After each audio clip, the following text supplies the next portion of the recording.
Hello, what is up guys? I'm from Peso Smart PH here. Welcome sa panibagong episode. Shout out to all the podcast listeners as well. I appreciate you all.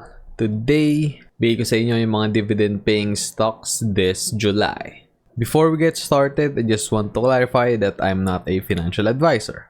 Itong content ko is purely for informational and educational purposes only. Make sure that you do your own research before buying any kind of asset, any kind of stock, any kind of crypto. You can just use this video as a part of your research. And now, let's get started. And bago yun, smash nyo naman yung like button para sa YouTube algorithm. Alright, so first one on our list is isang preferred stock galing sa Century Properties Group Incorporated. Yung stock code niya is CPGP. Yung sector nitong company na to is property. And yung dividend payment niya for this period is 1.67 pesos per share. Yung ex-date nito is on July 1, so bukas na, no? Dapat kayo makabili ka na if gusto mong humabol sa dividend ng particular stock na ito. Record date on July 6 and then payment date on July 12. So, ang bilis lang nung turn around, like nung payment. So, yeah, that's good. Yung market price niya, current market price, last traded price as of this video's recording is nasa 103 pesos and 50 centavos. Yung dividend yield na ibibigay niyan sa'yo is 1.62% on a quarterly basis, and then annually that is 6.49%. Next one is yung KPH or Keppel Philippines Holdings Incorporated. As the name suggests ng company, yung sector nila is holding firms. Yung dividend payment for this period is 10 centavos per share, and yung ex-date is on July 5. Record date on July 8 and then mababayaran kayo on July 31. Yung current market price is nasa 4 pesos and 96 centavos. Although no, yung last trade for this particular stock is nung May 21 pa. And according sa PSC Edge, hindi naman suspended no yung trading ng stock na ito. Medyo mababa lang talaga no yung volume and hindi siya masyadong trip no ng mga traders. Then, yung dividend yield na ibibigay nito is 2.02%. And yung 5-year average dividend yield niya is 1.96%. And yung 5-year payout ratio is at 45.18%. Move on tayo to the next one. Petron Corporation, isa na namang preferred stock ito. PRF2B. Yung sector is industrial, mainly in electricity, energy, power, and water. Yung dividend payment for this quarter is 17 pesos and 14 centavos. Ex-date on July 5. Record date on July 8. And then payment date on August 3. Yung current market price ng PRF2B is 1,029 pesos per share. Yung dividend yield niyan is 1.67% quarterly and then 6.67% annually. Another preferred stock na naman, no? FGENG or First Gen Corporation. Sector nito is same ng Petron, industrial, mainly in electricity, energy, power, and water. Yung dividend payment is 3 pesos and 89 centavos. Ex-date on July 6. Record date on July 9. And then payment date on July 26. Current market price is 109 pesos and 90 centavos. Yung ibibigay na dividend yield niyan is 3.54% biannually and then 7.08% annually. Moving on to the next one, ALCO or Arthaland Corporation. Sector is property. Yung dividend payment is 0.012 pesos per share. So maliit lang, no? Pero mura lang din kasi yung stock ng Arthaland. Yung ex-date is on July 6.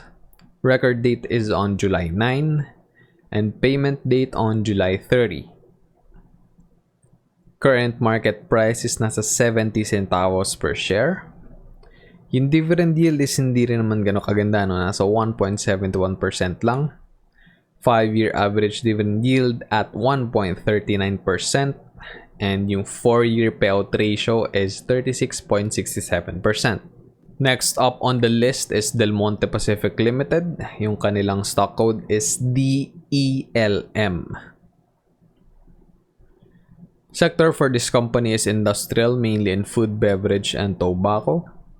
Dividend payment is in US dollars, no? So nasa 1 cent lang, no? Ex-date is on July 8, and yung record date is on July 13, payment date on July 27. Last traded price niyan is nasa 31 centavos, US dollars pa rin yan. Dividend yield is around 3.87%. Yung 4-year average dividend yield is 4.92%. And yung 3-year payout ratio is 25.45%. Then sa banking naman tayo, AUB or Asia United Bank Corporation. Sector is financials, mainly in banking. Yung dividend payment is Peso, so 1 peso per share. Ex-date on July 12. Then record date on July 15. Payment date niyan is on July 30. And then yung current market price is nasa 45 pesos and 20 centavos. This will give you a 2.21% yield. 5-year average dividend yield is 2.55%. And yung 4-year payout ratio is 22.22%. Next up is Cityland Development Corporation or CDC. Ito yung cash dividends nila. Later on, makita nyo yung stock dividends na ibibigay nila this year. Sector is property. Then yung dividend payment is 2 centavos per share. Ex-date on July 13. Record date on July 16. And then mababayaran kayo on August 11. Current market price is nasa 1 peso and 8 centavos. Dividend yield is 1.96%. And yung 5-year average dividend yield is nasa 3.78%. 5-year payout ratio is 33.7%. SBS Philippines Corporation naman, yung stock code is SBS. Sector is services. Dividend payment is 2 centavos din, no? Same nung sa CDC. Ex-date is on July 19. Record date on July 22. Payment date on August 5. Yung last traded price is nasa 4 pesos and 40 centavos. Then yung dividend yield is hindi ganun kaganda obviously, kaya nasa red yan, no? So 0.5% lang. Yung 4-year average dividend yield nila is hindi rin naman ganun kaganda, nasa 0.44% lang. Then yung 3-year payout ratio nila is 36.60%.